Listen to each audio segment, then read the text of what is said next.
अशून्य शयन व्रत।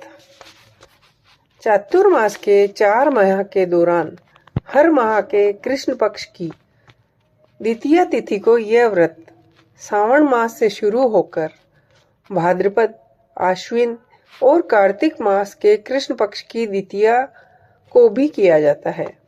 इस व्रत का वर्णन भगवान श्री कृष्ण ने महाराज युधिष्ठिर से किया।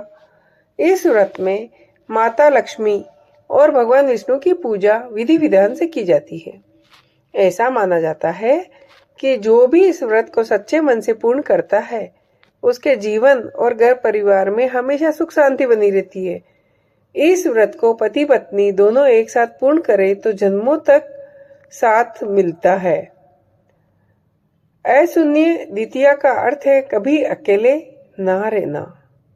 जिस तरह से महिलाएं अपने पति की दीर्घ आयु के लिए करवा चौथ का व्रत रखती है, वैसे ही पुरुष अपनी पत्नी की लंबी उम्र के लिए यह व्रत रखते हैं।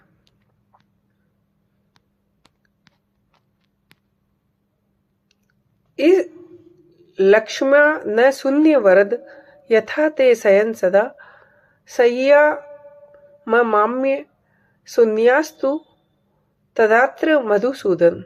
इस मंत्र का अर्थ है, हे वरद, जैसे आपकी शेष सैया लक्ष्मी जी से कभी सुनी नहीं होती, वैसे ही मैं अपनी पत्नी से सुनी नहीं हूँ, मतलब मैं उससे कभी अलग न रहूं। पौराणिक कथाओं के अनुसार एक समय राजा रुक्मांगद ने जन रक्षार्थ वन में भ्रमण करते हुए महिषी वामदेव जी के आश्रम पर गए। वहां महिषी के चरणों में साष्टांग दंडवत प्रणाम किया। वहां महिषी ने राजा का विधिवत सत्कार आने का कारण पूछा। तब राजा ने कहा, भगवान, मेरे मन में बहुत दिनों से एक संशय है। मुझे किसी अच्छे कर्म के फल से त्रिभुवन सुंदरी पत्नी प्राप्त हुई है, जो सदा मुझे अपनी दृष्टि से कामदेव से भी अधिक सुंदर दिखती है। परंतु सुंदरी देवी संध्यावली जहां जहां पैर रखती है वहां वहां पृथ्वी छिपी हुई निधि प्रकाशित कर देती है। वह सदा शरद काल के चंद्रमा की प्रभा के समान सुशोभित होती है। बिना आग के भी वह सड्रश भोजन तैयार कर लेती है, और यदि थोड़ी भी रसोई बनाती है तो उसमें करोड़ों मनुष्य भोजन कर लेते हैं। वह पतिव्रता, दानशीला तथा सभी प्राणियों को सुख देने वाली है।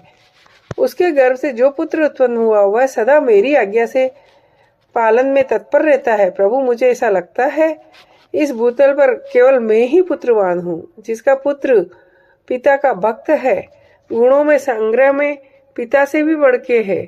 किस प्रकार से मैं इन सुखों को भोगता हूँ और मेरी पत्नी और परिवार मेरे से कभी अलग न हो, ऐसी कोई विधि बताइए।